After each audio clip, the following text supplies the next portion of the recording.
Private company में नौकरी करने वाले मनोहर लाल खुश भी हैं और थोड़ा परेशान भी।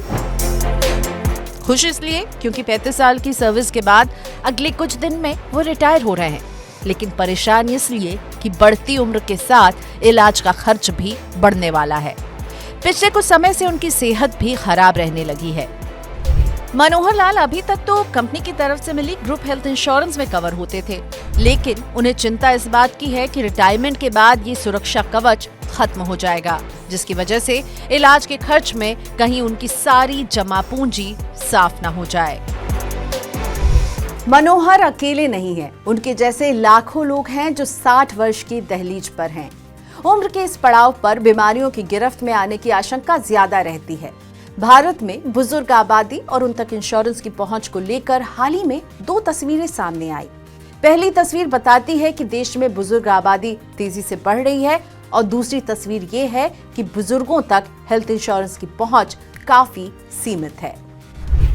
International institute for population sciences की मदद से तैयार यूनाइटेड नेशन पॉपुलेशन फंड की इंडिया एजिंग रिपोर्ट 2023 के मुताबिक साल 2050 तक देश की आबादी का 5वां हिस्सा 60 साल से ऊपर के लोगों का होगा। आसान भाषा में कहें तो 2050 तक हर 5 में से 1 शख्स बुजुर्ग होगा। रिपोर्ट के अनुसार जुलाई 2022 में देश की आबादी में 60 वर्ष या उससे ऊपर के लोगों का हिस्सा 10.5% यानी 14 करोड़ 90 लाख होगा और 2050 तक बुजुर्ग आबादी दुगनी होकर 20.8% यानी 34 करोड़ को पार हो जाएगी। अनुमान है कि सदी के अंत में देश की कुल आबादी में 36% वृद्ध होंगे। बुजुर्गों को हेल्थ इंश्योरेंस मुहैया कराने के मामले में एशियाई देशों में भारत की स्थिति अच्छी नहीं है। एशियन डेवलपमेंट बैंक यानी एडीबी की ओर से तैयार ageing well in Asia report के मुताबिक यूनिवर्सल हेल्थ कवरेज हासिल करने में भारत समेत कई देश पीछे हैं। इन देशों में बुजुर्गों के बीच हेल्थ इंश्योरेंस की पहुंच सबसे कम 21% है। वहीं दक्षिण कोरिया और थाईलैंड ने यूनिवर्सल हेल्थ कवरेज हासिल कर लिया है। रिपोर्ट में कहा गया है कि भारत को अपनी आर्थिक वृद्धि दर कायम रखने और तेजी से बढ़ती बुजुर्ग आबादी की जरूरतें पूरी करने के लिए सबको स्वास्थ्य बीमा के दायरे में लाने की जरूरत है।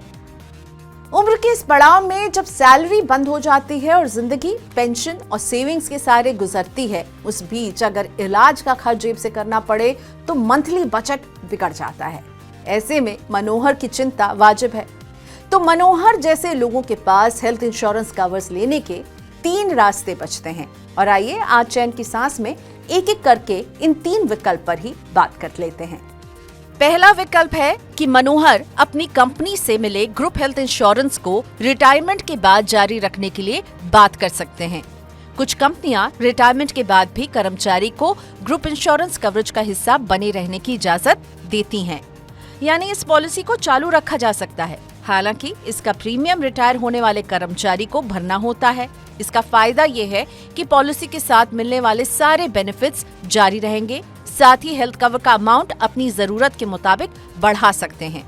अगर कंपनी इस बात के लिए राजी नहीं होती कि आप ग्रुप हेल्थ इंश्योरेंस को कंटिन्यू करें, तो बात करते हैं दूसरे विकल्प की। आमतौर पर हमें लगता है कि सिर्फ कंपनियां ही कर्मचारियों को ग्रुप हेल्थ इंश्योरेंस उपलब्ध कराती हैं, लेकिन ऐसा नहीं है। कंपनियों की तरह कई सरकारी और प्राइवेट बैंक भी इंश्योरेंस कंपनी से गठजोड़ करके ग्राहकों को ग्रुप हेल्थ इंश्योरेंस मुहैया कराते हैं। जिन सीनियर सिटीजन्स ने अब तक हेल्थ इंश्योरेंस नहीं लिया है या रिटायरमेंट के बाद कंपनी की ग्रुप हेल्थ पॉलिसी खत्म हो जाती है, तो वो बैंक से बात करके उनके ग्रुप इंश्योरेंस प्लान का हिस्सा बन सकते हैं। बैंक के ग्रुप हेल्थ इंश्योरेंस के कुछ फायदे हैं। पहला ये कि इंडिविजुअल हेल्थ प्लान के मुकाबले इसका प्रीमियम कम होता है। दूसरा, प्रीमियम का अमाउंट बढ़ाकर डिपेंडेंट्स यानी फैमिली को शामिल किया जा सकता है। तीसरा फायदा ये है कि बैंक की ओर से दिए जाने वाले ग्रुप हेल्थ प्लान में आमतौर पर प्री एग्जिस्टिंग डिजीज यानी पहले से मौजूद बीमारियां बिना किसी वेटिंग पीरियड के पहले दिन से ही कवर होती हैं। हालांकि कुछ हेल्थ प्लान्स में प्री एग्जिस्टिंग डिजीज के लिए वेटिंग पीरियड हो सकता है, जो कि आमतौर पर काफी कम होता है।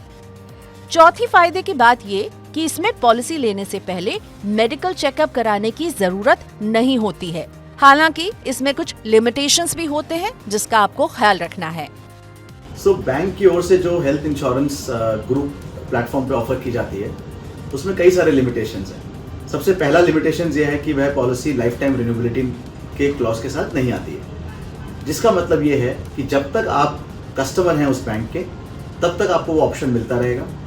यदि इंश्योरेंस कंपनी जो बैंक से टाइड अप है अगर वह किसी उस टाइप को अगर ब्रेक कर देती है तो फिर वह प्लान आपके लिए अवेलेबल नहीं होगा। सो ये सबसे बड़ा लिमिटेशन है, क्योंकि आज मार्केट के अंदर life time renewable plans available हैं। इसकी वजह से ग्रुप हेल्थ इंश्योरेंस जो बैंक प्लेटफॉर्म पे रहती है, इस लिमिटेशन के दौरान उस सीनियर सिटीजन को इस पॉलिसी का चयन नहीं करना चाहिए। जिनके पास अपना खुद का पर्सनल हेल्थ इंश्योरेंस प्लान नहीं है किसी कारणवश, तो एक काम चलाने के लिए ऐसी पॉलिसी ली जा सकती है जिसके लोअर सम इंश्योर्ड होते हैं, लेकिन बाकी सारे चैलेंजेस वैसे के वैसे ही रहते हैं। सो नेट जो मैं कहना चाहता हूँ वो यह बात है कि आपके पास यदि कोई पॉलिसी नहीं है तो आप कम से कम group health insurance policy bank द्वारा जो ऑफर की जाती है वह ले सकते हैं। अगर मनोहर बैंक की ग्रुप हेल्थ इंश्योरेंस पॉलिसी का हिस्सा नहीं बनना चाहते हैं तो क्या होगा? तब मनोहर के पास बचता है तीसरा विकल्प, जिसमें वो सीधे इंश्योरेंस कंपनी से इंडिविजुअल पॉलिसी खरीद सकते हैं। और एक्सपर्ट से समझते हैं कि अगर मनोहर एक इंडिविजुअल हेल्थ इंश्योरेंस के लिए ऑप्ट करते हैं तो उनके कवर का मिनिमम साइज क्या होना चाहिए। मेडिकल खर्चों को देखते हुए, मेडिकल इन्फ्लेशन को देखते हुए, मॉडर्न एडवांस ट्रीटमेंट को देखते हुए और बढ़ती हुई उम्र को देखते हुए, इन सारी अवस्थाओं को ध्यान में रखते हुए कम से कम 10 लाख का सम इंश्योर्ड होना आवश्यक है।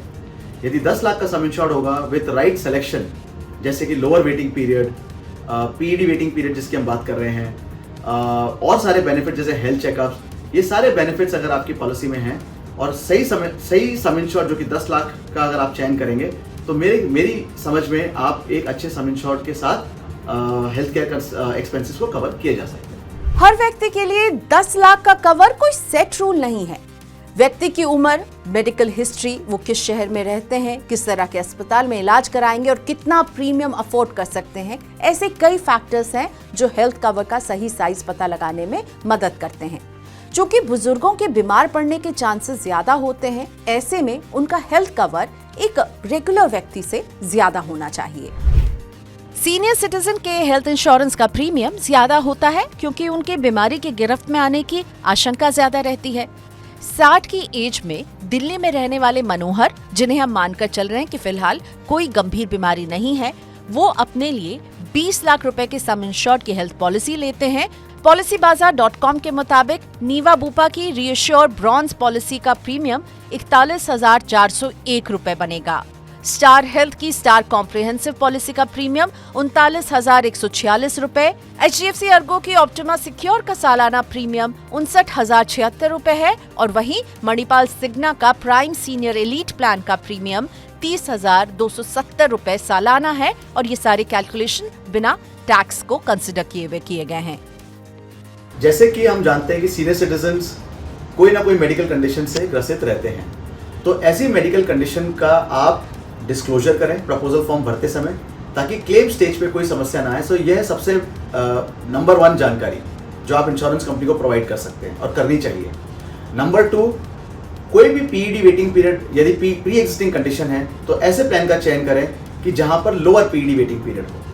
नंबर 3, हेल्थ चेकअप्स बहुत इंपॉर्टेंट है बढ़ती हुई उम्र के साथ, इसलिए एक ऐसा प्लान जिसमें हेल्थ चेकअप्स भी हो ताकि आपके हेल्थ कंडीशंस को कंट्रोल में और ट्रैक कर सके। नंबर 4, एक किफायती प्लान का चयन करें, बिकॉज अल्टीमेटली जो भी प्लान आप लेंगे आपकी जेब पर भारी नहीं होना चाहिए। कई बुजुर्गों को प्री एग्जिस्टिंग डिजीज होती है, जैसे हाइपरटेंशन, डायबिटीज, हाई कोलेस्ट्रॉल जैसी अन्य गंभीर बीमारियां, जिसकी वजह से कंपनियां लोडिंग चार्ज करती हैं, यानी आपसे ज्यादा प्रीमियम वसूला जाता है। बढ़ती उम्र, मेडिकल हिस्ट्री और क्लेम हिस्ट्री जैसी वजहों से इंश्योरेंस कंपनी व्यक्ति को रिस्क मानती हैं और उन्हें कवर करने के लिए प्रीमियम पर लोडिंग चार्ज बढ़ाती हैं। 60 की बाद की उम्र में इलाज के खर्च को कवर करने के लिए हमने आपको 3 रास्ते बताए। पहला, एम्प्लॉयर के ग्रुप हेल्थ इंश्योरेंस को एक्सटेंड किया जा सकता है। अगर ये मुमकिन नहीं है तो आप ग्रुप हेल्थ पॉलिसी ले सकते हैं, या तीसरा, आप इंडिविजुअल प्लान खरीद सकते हैं। लेकिन जिस भी रास्ते को आप चुने, हेल्थ इंश्योरेंस से जुड़ी कुछ बातें बेसिक हैं जिनको नहीं भूलिएगा। आपकी हेल्थ पॉलिसी का कवर पर्याप्त होना चाहिए। पुरानी बीमारियों को डिस्क्लोज करना ना भूलें। साथ ही इस बात का ध्यान रखें कि अगर आपकी फैमिली में कोई सीनियर सिटीजन है तो उन्हें अपनी फैमिली फ्लोटर प्लान में शामिल नहीं कीजिए, बल्कि उनके लिए अलग से बीमा लेने में ही भलाई होती है। और सबसे आखिरी बात, हेल्थ बीमा को इग्नोर बिल्कुल मत कीजिए।